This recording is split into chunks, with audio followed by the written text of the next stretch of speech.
Good morning, students. Welcome to Gurukul Kushetra online classes. My name is Sushil Kumar. Today we are going to start the first lesson of physics of class 9, that is motion. Dear students, if you look around us, there are various kinds of objects, out of which some are in motion and some are at rest. Like you can see buses, cars, cycles, they are moving on the road, and some objects like birds, aeroplanes, they are flying in the sky. These objects are in motion. How can you say that these objects are in motion? Because you can observe that these objects are changing their position with the passage of time. So these objects are in motion. And some objects may be at rest. For example, a tree on a roadside, you can say that object is at rest. Why this tree is at rest? Because this tree is not changing its position with the passage of time. So how can we define these terms motion at rest? So first of all, we are going to define the motion. An object is said to be in motion if it changes its position with the passage of time. If an object will change its position with the passage of time, then you can say that that object is in motion. And how can we define the rest? An object is said to be at rest if it does not change its position with the passage of time. If a person or any object is not changing its position with the passage of time, then you can say that that object is at rest. So some objects can move on a straight line path, some objects can move on a circular path, or some object can move to and fro about a fixed point. So we can define the motion in different types. So what are the various types of motion? First one is the linear motion, second one is the circular motion, and third one is the vibratory motion. What are these motions? Linear motion. An object will be in linear motion if it will move along a straight line path. For example, a bus is moving on a straight road, so we can say that that bus is in linear motion. And what about the circular motion?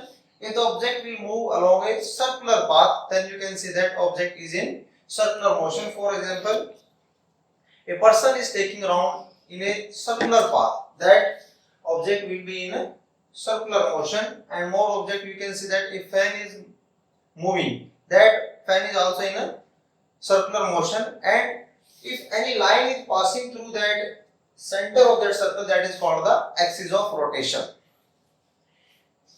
Moreover, next one is the vibratory motion. What do you mean by the vibratory motion? If an object will move to and fro about a fixed point, that is known as a vibratory motion. For example, a simple pendulum is there, and if the object is at this pendulum is at rest, that is known as the mean position.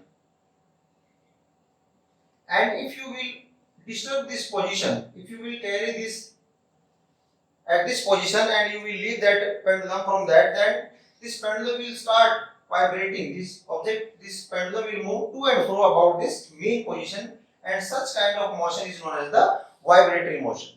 After that, we will describe the motion.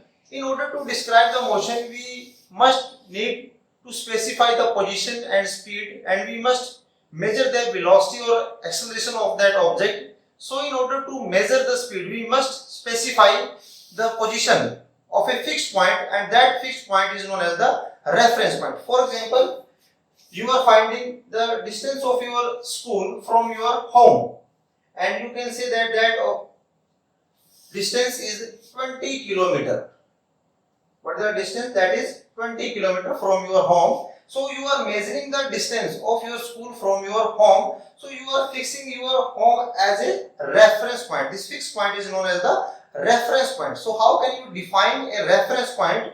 A reference point is a fixed point, or you can say an object with respect to which the given body changes its position. That point is known as the reference point. Yes, dear students, after the discussion of the reference point, one important question is there. And what is that question? Rest and motion are relative terms. What does it mean?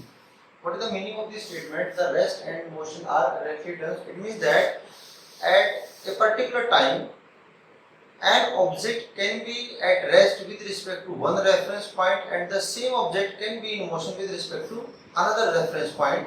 This is the meaning of this statement, and we will explain it with the help of an example. Suppose that we are having a bus, some passengers are there, and one driver is there in that bus, and bus is moving on a road, and one person is standing outside the bus on the road. if you will look, if you will observe, if you are taking this person as a reference point, then you can see these two passengers are in motion with respect to this reference point, because the position of these two persons is changing with respect to this person.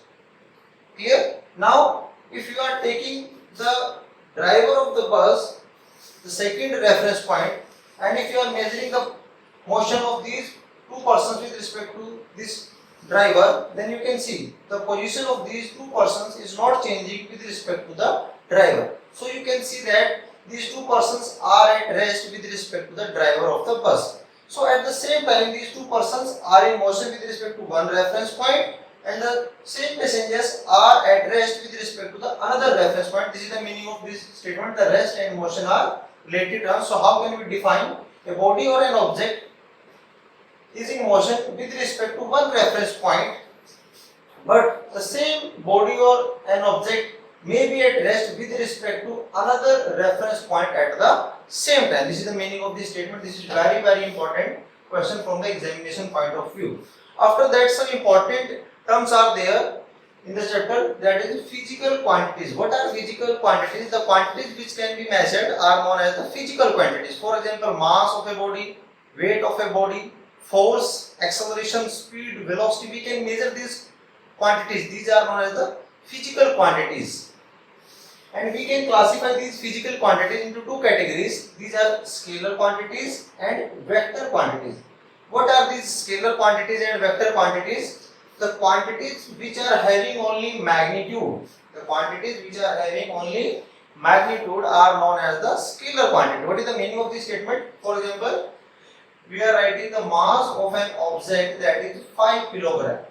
Magnitude means that is that they are having the particular amount. So here they are having only the amount, that is 5, and one unit is also there. So we can write the scalar quantity with some amount and with a particular unit. These are known as the scalar quantities. They are not having any kind of direction. So examples are speed, mass. These are the scalar quantities. And the scalar quantities can be 0 and positive. They can have only 0 and positive values. They can't have negative values. The second category of physical quantity is that is vector quantities. How can we define the vector quantities? The quantities which are having both magnitude as well as the direction. Means the quantities which have a particular direction and they are also having the magnitude. Example of these quantities are weight, velocity, acceleration, etc. So suppose that a person is moving with a velocity of 5 meters per second in north direction.